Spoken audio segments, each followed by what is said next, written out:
नमस्ते दोस्तों, मेरा फार्मा क्विक चैनल में आप लोग का स्वागत है। जो लोग पहली बार मेरा वीडियो देख रहे हो उसके लिए मैं एक जानकारी देना चाहता हूँ। मेरा ये यूट्यूब चैनल में जितना भी आप वीडियो देख पाओगे सिर्फ एग्ज़ाम ओरिएंटेड होता है। मतलब D pharma first year exam में जितना आता है, जितना आने के चांसेस है और जो प्रीवियस ईयर में जो क्वेश्चन आ चुका है वही टॉपिक को, वही क्वेश्चन और आंसर को मैं डिस्कस करता हूँ, क्योंकि स्टूडेंट को पढ़ने में आसानी हो और एग्ज़ाम में लिखने में ज़्यादा परेशानी ना हो।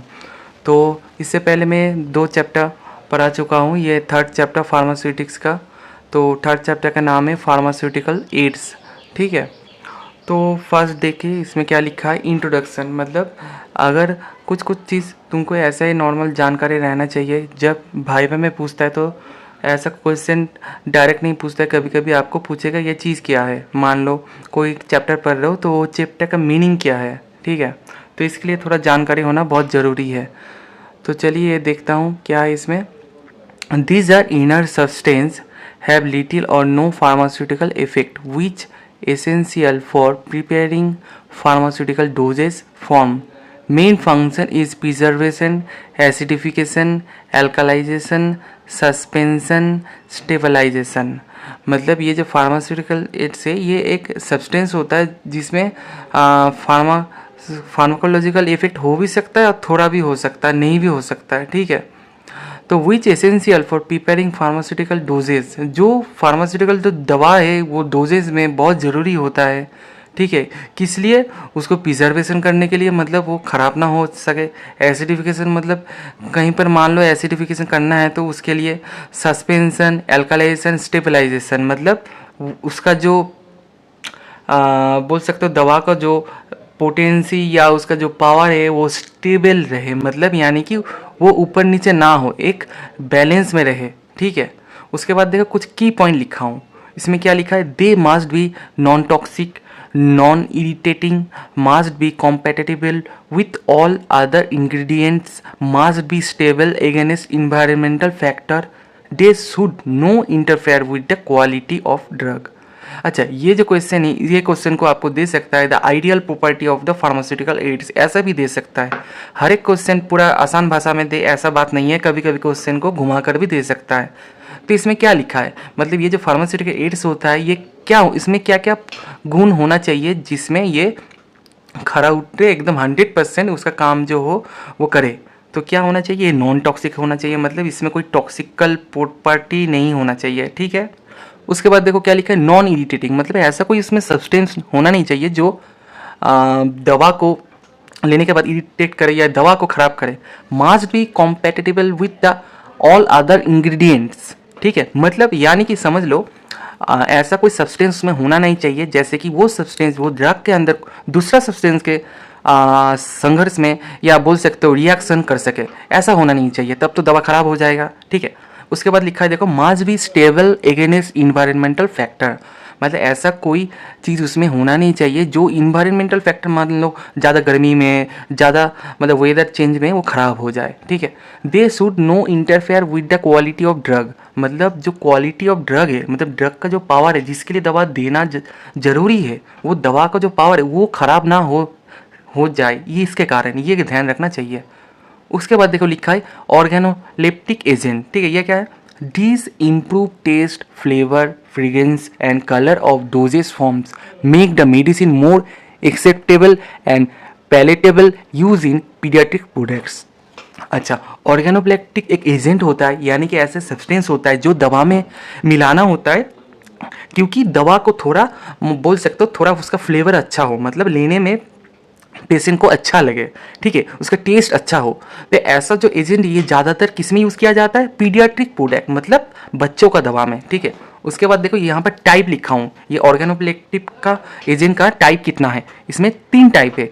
Number 1 colouring agent, number B flavouring agent, number C, ठीक है, ये स्वीटिंग एजेंट होगा, ठीक है। तो कलरिंग एजेंट को ये हर टाइप जो है उसको 2 भाग से भाग किया जाता है, ठीक है। मतलब एक है नेचुरल और एक है सिंथेटिक। तो एक होता है नेचुरल और एक होता है सिंथेटिक एजेंट, ठीक है। नेचुरल एजेंट में क्या है, अच्छा ये बता रहा हूँ कलरिंग एजेंट का। फर्स्ट टाइप ए का, ठीक है। इसमें नेचुरल एजेंट में क्या क्या है देख लो। मिनरल कलर होता है, प्लांट कलर होता है, एनिमल कलर होता है, ठीक है। उसके बाद सिंथेटिक एजेंट मतलब caramel, Coulter, lake dice.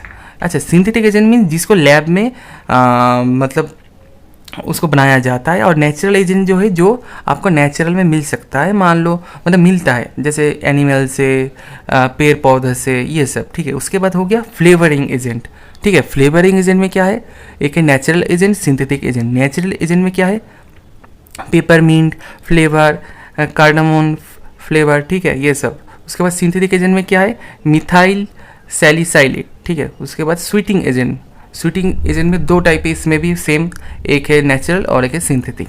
Natural में क्या है, सुक्रोज या शुगर बोल सकते हो, और एक है मैनिटोल और एक है जाइलिटोल, ठीक है।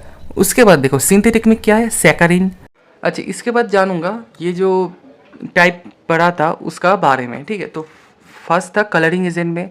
नेचुरल कलर में हम लोग क्या पढ़ा था फर्स्ट में, मिनरल कलर, ठीक है। It is also known as pigment, they are use to colour lotion, cosmetics and other preparation for both internal and external uses. मतलब ये जो मिनरल कलर होता है ये पिगमेंट होता है जो किस में यूज़ किया जाता है, ज़्यादा लोशन में, कॉस्मेटिक्स में, मतलब जो तुम लगाते हो, ठीक है, उसमें। तो इसका कुछ एग्जाम्पल जान लो। एक है ferric oxide, red and yellow, use in pharmaceutical industry as a coating, ठीक है। उसके बाद titanium dioxide use as thickening agent to produce colour and use in sunscreen. अच्छा, तुम लोग सोच सकते हो मैं इतना छोटा करके क्यों लिखा हूँ। देख लो, बुक में ये पढ़ने जाओगे तो बहुत सारा आपको एग्जाम्पल देगा, ठीक है, बहुत सारा बहुत कुछ बोलेगा, लेकिन जितना तुमको लगता है, मतलब ये क्वेश्चन ज़्यादातर 2 मार्क्स या 3 मार्क्स में आएगा, तो तुमको क्या लिखना है, सिर्फ थोड़ा डेफिनेशन लिखना होगा और तुमको एग्जाम्पल लिखना होगा। तो मैं जितना लिखा हूँ इतना लिखने से तुमको नंबर मिल जाएगा 100%, ठीक है, बोल सकते हो। तो उसके बाद है देखो प्लांट कलर। प्लांट कलर में क्या है, बीटा कैरोटीन, ठीक है, एक्सट्रैक्ट फ्रॉम कैरोट। यानी कि ये जो कलर है ये कहाँ से मिलता है, गाजर से। Is yellow use for colouring margarine, ठीक है। उसके बाद देखो इंडिगो। इंडिगो कहाँ से मिलते हैं, एक्सट्रैक्ट फ्रॉम इंडिगो फेरा टिनिक्टोरिया, ठीक है, use as a dyes oldest, give blue colour. मतलब पहले के समय में जो कलर होता था एक नील डिब्बा में आता था, अभी वो मिलता नहीं है। जो कपड़ा में देना होता वो उससे वो कपड़ा जो होता हल्का नील होता, लेकिन और ज़्यादा उसमें साफ हो जाता, ठीक है। उसके बाद देखो एनिमल। एनिमल में क्या है, एग्जाम्पल टाइरीन ब्लू। ये कहाँ से मिलता है, ये मिलता है from mucus gland of sea snails. मतलब जो समुद्रों का स्नेल होता है उसका म्यूकस ग्लैंड से ये कलर मिलता है, ठीक है। उसके बाद कोकाइनियल यानी कि कार्मियन, ये कहाँ से मिलता है, फ्रॉम कोकस कैक्टी इंसेक्ट। मतलब एक बोल सकते हो इंसेक्ट से ये कलर मिलता है। उसके बाद सिंथेटिक कलर। अच्छा, ये सिंथेटिक कलर नेचुरल सोर्स में नहीं मिलता, ये कहाँ बनाना होता है, ये लैब में बनाया जाता है, ठीक है। देखो लिखा हूँ, use in drug, cosmetics, food to enhance appearance, ठीक है। मेनली कहाँ बनता है, ये लैब में, ठीक है। उसके बाद देखो एग्जाम्पल क्या लिखा हूँ मैं, एक है coal tar dyes from coal tar hydrocarbons use in medicated lotion and shampoo. मतलब ये जो कोल टार डाइज है कहाँ कहाँ यूज़ होता है, शैम्पू में, लोशन में। उसके बाद कैरामिल, बार्न्ड शुगर। मतलब ये जो कैरामिल है इसका दूसरा नाम बोल सकते हो बार्न्ड शुगर, ठीक है।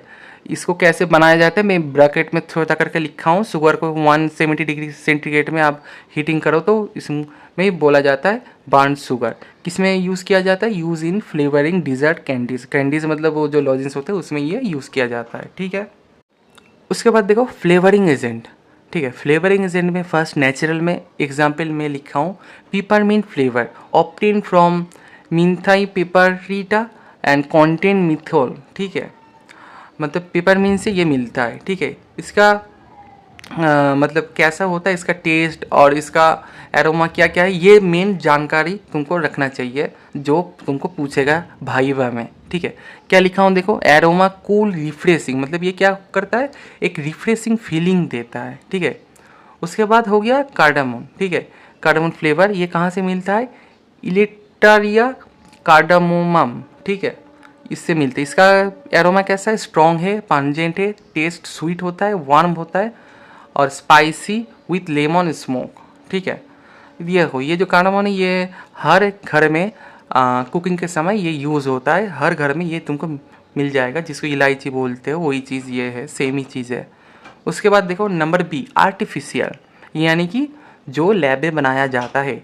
एग्जाम्पल क्या है, methyl salicylate obtain from chemical reaction of salicylic acid and methanol. ठीक है, मतलब कैसे बनाया जाता है मैं छोटा करके पॉइंट करके लिखा हूँ, अगर आपको ये क्वेश्चन आए तो इतना ही लिखना है। ठीक है, तो it's colourless sweet fruity odours, it is an ingredient in mint candies. ठीक है, मतलब जो कैंडीज़ को खाकर तुमको थोड़ा लगता है ना जैसे रिफ्रेश लगता है, ठंडा ठंडा लगता है, ठीक है, उसमें ये दिया जाता है। उसके बाद देखो सेकंड नंबर पे है स्वीटिंग एजेंट। ठीक है, ये क्या है, इसका मतलब एग्जाम्पल क्या क्या है देख लो। फर्स्ट है नेचुरल में क्या है, sucrose act as a dry binder and sweetener. ठीक है, उसके बाद देखो मेनीटोल। ठीक है, इसमें क्या है 50 to 70% sweetness of sucrose use in chewable tablet. ठीक है, मतलब ये कहाँ पर यूज़ होता है, ये च्यूएबल टैबलेट जो होता है उसमें ये यूज़ किया जाता है। उसके बाद जाइलिटल लो कैलोरीज, मतलब इसमें कैलोरीज कम होता है। ठीक है, क्रिस्टलाइन स्वीटनर, ये भी कैंडीज़ में या ऐसा दवा में यूज़ किया जाता है। उसके बाद आर्टिफिशियल में देखो सैकारिन, ये नाम शायद तुम लोग पहले भी सुने होंगे। तो सैकारिन क्या है, देखो सैकारिन लिखा है 300 गुना स्वीटर देन सुक्रोज, मतलब जो सुक्रोज होता है उससे 300 गुना ये स्वीट होता है। ठीक है, कहाँ पर यूज़ होता है, use in candies, drink, toothpaste हो। नेक्स्ट देखो सुक्रालोज, अच्छा ये थोड़ा ज़्यादा पावर है इसमें। देखो इसमें लिखा है 300 to 1000 स्वीटर देन सुक्रोज, मतलब ये सुक्रोज से 300 से 1000 गुना ज़्यादा मीठा होता है। Use for longer self life, मतलब मान लो कुछ कुछ दवा होता है, कुछ कुछ नहीं बहुत सारा दवा में उसको लाइफ एक्सपेंड के लिए ये चीज़ मिलाया जाता है। ठीक है, अच्छा इसके बाद तुमको एक चीज़ जो पढ़ना होगा और जो क्वेश्चन बहुत बार आता है और आने का चांस हर बार रहता है, वो है प्रिजर्वेटिव। ये प्रिजर्वेटिव चीज़ क्या है, फार्मास्यूटिकल्स ये जो इंडस्ट्री है, मान लो प्रिजर्वेटिव के बिना ये कभी होता ही नहीं। तो प्रिजर्वेटिव क्या होता है, तो preservatives are substance natural or chemical that are added to pharmaceutical product to prevent any kind of physical, chemical, biological changes। मतलब प्रिजर्वेटिव्स ऐसा एक सब्सटेंस होता है जो नेचुरल भी हो सकता है और केमिकल भी हो सकता है, मतलब आर्टिफिशियल बना भी सकते हो या नेचुरल से आप ले भी सकते हो, जो कि ना दवा को, फार्मास्यूटिकल प्रोडक्ट मतलब वही मान लो दवा ही है उसके बारे में बोला जा रहा है, वो दवा को प्रोटेक्ट करता है, किससे, वो ख़राब ना हो पाए, उसमें कोई गंदगी ना हो पाए, वो मतलब गल ना जाए। ठीक है, तो उसके बाद मैं ब्रैकेट में लिखा हूँ देखो, that is added to product such as food, pharmaceuticals, paint, biological sample etcetera to prevent decomposition. मतलब हम लोग ये फार्मास्यूटिक्स में जब पढ़ रहा हूँ प्रिजर्वेटिव को, तब हम लोग को बोलना पड़ेगा ये दवा में यूज़ किया जाता है, मतलब फार्मास्यूटिकल प्रोडक्ट में। लेकिन ऐसा बात नहीं है, ये प्रिजर्वेटिव दूसरा चीज़ों में यूज़ किया नहीं जाता है। ठीक है, तो ये बहुत सारा चीज़ में यूज़ होता है जो कि ना तुमको प्रिजर्व करना चाहिए उस प्रोडक्ट में। तो ऐसा ही मैं लिखा हूँ देखो क्या क्या, सच एज फूड मतलब खाना में, कुछ कुछ खाना में ये दिया जाता है, पेंट मतलब जो कलर है उसमें दिया जाता है। उसके बाद बहुत सारा ऐसा कुछ है जिसमें प्रिजर्वेटिव यूज़ किया जाता है। ठीक है, उसके बाद ये जो क्वेश्चन है बहुत ही इम्पॉर्टेंट है, आइडियल प्रॉपर्टीज ऑफ प्रिजर्वेटिव, मतलब एक अच्छा प्रिजर्वेटिव होने के लिए क्या क्या गुण होना चाहिए। ठीक है, तो देखो मैं बॉस हॉट करके और एक पॉइंट लिखा हूँ, मतलब एक वर्ड लिखा हूँ जिसमें तुम ये वर्ड याद रखोगे तो पूरा तुमको मालूम चल जाएगा। वो क्या है, नीट कैंप्स, NITCAMPS कैंपास। ठीक है, नीट कैंपास मैं लिखा हूँ, मेरे में उल्टा हो जा रहा है बोलने में। तो देखो फर्स्ट क्या लिखा हूँ, नॉन इरिटेटिंग, मतलब NIT का एंड से फर्स्ट क्या है, नॉन इरिटेटिंग। उसके बाद I मीन्स क्या है, नॉन टॉक्सिक, ठीक है। उसके बाद देखो C से क्या है, कॉम्पेटिटिबल। उसके बाद A से एंटी माइक्रोबियल। उसके बाद P से पोटेंट इन स्मॉल डोज। उसके बाद M से मेंटेन्स एक्टिविटी। उसके बाद S से सेल्फ लाइफ स्टेबल। अभी थोड़ा थोड़ा करके इसका मीनिंग बोल देता हूँ। नॉन टॉक्स, नॉन इरिटेटिंग, ठीक है। अच्छा, इससे पहले मैं जब पढ़ाना शुरू किया था फार्मास्यूटिकल एड्स में, ये पॉइंट में तब भी बोला था, नॉन इरिटेंट मतलब ऐसा कोई प्रोडक्ट उसमें होना नहीं चाहिए जो दवा को इरिटेट करे यानी कि ख़राब कर दे। उसके बाद नॉन टॉक्सिक, सेम चीज़ मैं फार्मास्यूटिकल एड्स में भी बोला था, उसमें ऐसा कोई प्रोडक्ट मतलब ये जो प्रिजर्वेटिव है ऐसा नहीं होना चाहिए जो टॉक्सिसिटी उसमें घटाए, ठीक है। उसके बाद क्या है, stable, stable chemically and physically. अच्छा, ये स्टेबल बोलने में क्या यहाँ पर समझ रहे हो, थोड़ा सोच लो।